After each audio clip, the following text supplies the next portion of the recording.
comments, and then I'm going to make a comment. The Prime Minister will make one. We'll call in an orderly fashion, answer a couple of questions, if you don't mind. First, it's great to be with my friend, the Prime Minister. This is our second bilateral of the day. The first was in the gym. I went down after a run, and there was the Prime Minister working out. An impressive regime, I might add. So we had a good visit there, and we'll have a good visit here. America's got no better friend than the government of Great Britain, and I really appreciate his advice and friendship. It's good to see him. I am deeply concerned about some of the accounting practices that take place in America. Today, the revelations that WorldCom has misaccounted $3.4 billion is outrageous. We will fully investigate and hold people accountable for misleading not only shareholders but employees as well. There is a need for renewed corporate responsibility in America. Those entrusted with shareholders' money must strive for the highest of high standards. Good news is most corporate leaders in America are good, honest, open people who care deeply about shareholders and employees, and our economy is strong. But when we find egregious practices such as the one revealed today, we'll go after them, and need to. Mr. Prime Minister. Well, Mr. President, first of all, thank you for your kind words. I thought you looked in pretty good shape yourself this morning. And once again, let me pay tribute to your leadership at this time, particularly post-September the 11th, but actually on all the range of issues in the world today. Our relationship is strong, partly because you and your colleagues are so easy and open and transparent to deal with, and I thank you for that. And obviously we have discussed and will discuss all the key issues that are to do with the summit, the issues to do with the Middle East and so forth, and I'm sure our discussions will be good and fruitful as they always are. Finley.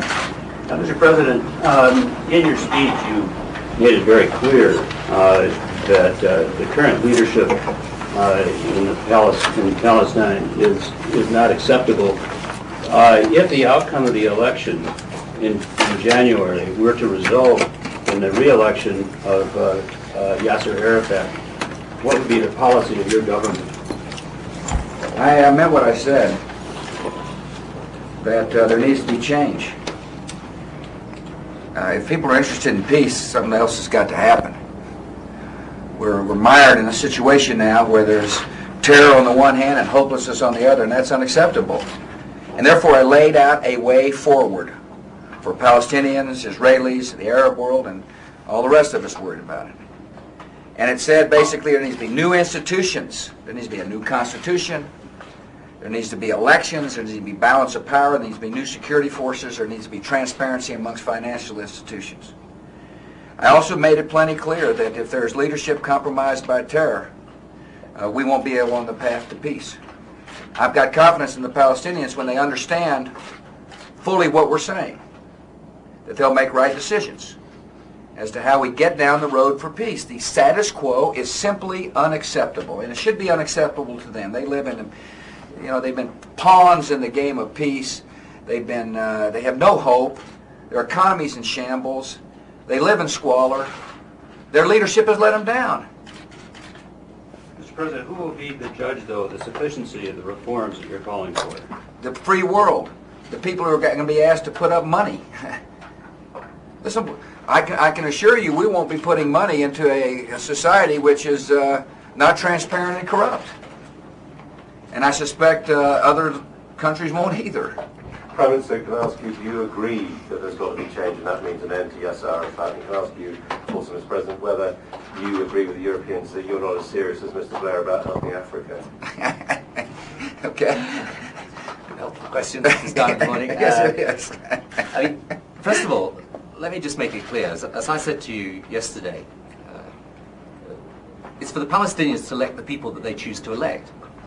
But if we're going to make progress, we need people that we can negotiate with who are serious about negotiating around the issues of security and political reform necessary for the peace process to work.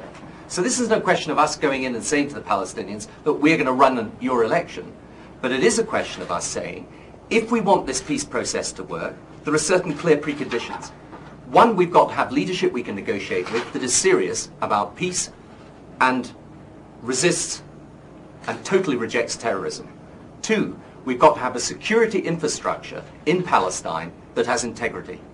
And three, we've got to have political institutions capable of giving rise to the viable Palestinian state that we believe should be the outcome of this process. So if in the end you want, as we want, an Israeli state that is confident about its own security and a viable Palestinian state, those are the preconditions.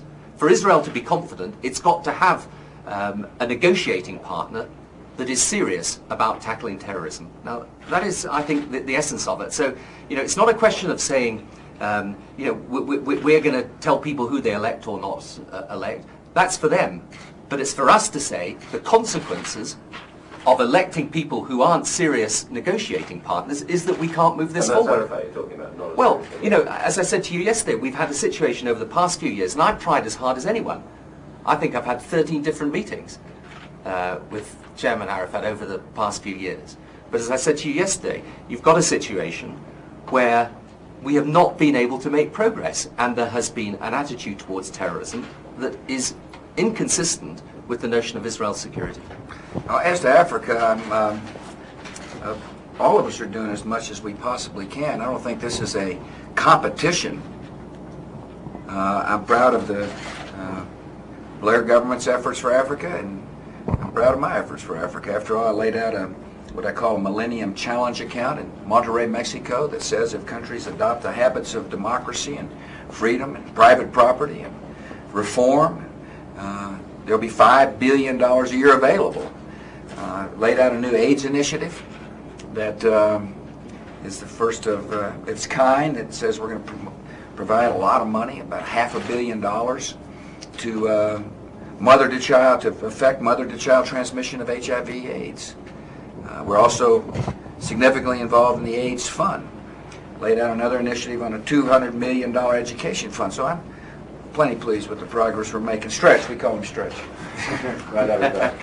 Mr. President, if Yasser Arafat is compromised by terror, and if the Palestinian Authority has trafficked with terrorists, under your doctrine, are you prepared for the U.S. to step up its military role in eliminating him and those terror organizations which the administration believes that he props up? And totally unrelated to that, do you believe that there is a crisis in confidence among the American people vis-a-vis the economy, and particularly the stock market, in view of yet another failure of American Yeah, let me answer the second question first. The market isn't as strong as it should be for three reasons. One, corporate profits.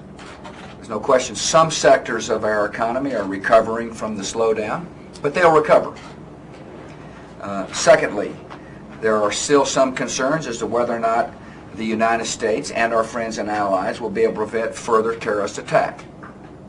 There's some concerns about the capacity of the enemy to hit us again, and I want to assure American investors and our friends that we're doing everything we possibly can. Of course, the government's on full alert, attempting to run down every hint and every lead. And thirdly, there are some concern about the validity of the balance sheets of corporate America. And I can understand why. We've had too many cases of people abusing their responsibilities. And people just need to know that the SEC is on it, our government's on it. After all, Arthur Anderson has been prosecuted. We will pursue, within our laws, those who are irresponsible. Having said that, I do believe the economy is strong, and I know that most people that run businesses in America are above board, honest, care deeply about their employees and their shareholders. First question? Under the Bush Doctrine, Okay. Under the Bush Doctrine, I said we'd use all resources, all available resources, to fight off terror. And that includes working with our friends and allies to cut off money, to use diplomatic pressure, to convince those that think they can traffic in terror, that they're going to face a mighty coalition. And sometimes we'll use military force, and sometimes we won't. And in the case of the Middle East, obviously, the roadmap I've laid out is one that calls upon all our friends and allies to join and bind together against terror. It calls upon the Arab nations to step up and firmly reject terror. If you remember in my speech, I said they need to get on their public airways and denounce terror. They need to work on Syria and Lebanon to prevent Hezbollah from creating chaos in the Middle East. We all have responsibilities, and in this case, the tool I'm using is diplomatic pressure and to work with our friends and allies to convince all parties they have a responsibility to bear. Are you ruling out military action? I'm never ruling out military. All options are available, but in this case, the path I've laid out is the path that ought to be clear to you by now. It's one that I spoke to clearly. Final question, British reports. I'm the only British reporter here. Look at you. What, you guys got a British accent? You got a British accent? I may not understand you. Can we just ask about the war on terror? Because anyone who's come up here knows what a fortress you've got here. What more have you got to agree with your G8 partners here On the war on terror? On the war on terror. I think it's just enough time to give an update. We've got to do everything we can to cut off their money. Do everything we can to keep the pressure on countries which might not realize that we're still serious. We've had some great successes. One of the most recent successes, of course, is Gloria Arroyo in the Philippines. She's a part of our vast coalition. She early on said we need to get after the Abu Zubaydah group, and she did. And to her credit, looks like the leader met his demise, and the Philippines are better off for that, and so is the world.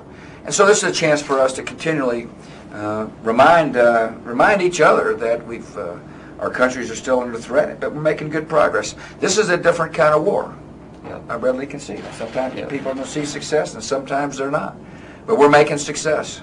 And I think the important thing too is to emphasize to people that it's a continuing threat. I mean, this threat is not over yet. I mean, we have to make sure that at every single level we carry this fight on. It will take, a long time. But I think if we look at Afghanistan today and think back, 7, 8 months, we've come a very, very long way indeed. And I'm optimistic about it because I think the coalition against terror is as strong today as it was all those months ago. Let me just make sure you understand, Fournier, what I said. I could tell from the tone of your question that there was a little doubt in your mind, some doubt. No leader ever takes options off the table. But the path to peace that I believe is appropriate is the one I talked about in the Rose Garden the other day. Just make sure you understand. Diplomacy. Absolutely. Thank you all very much. Lights. Thank you.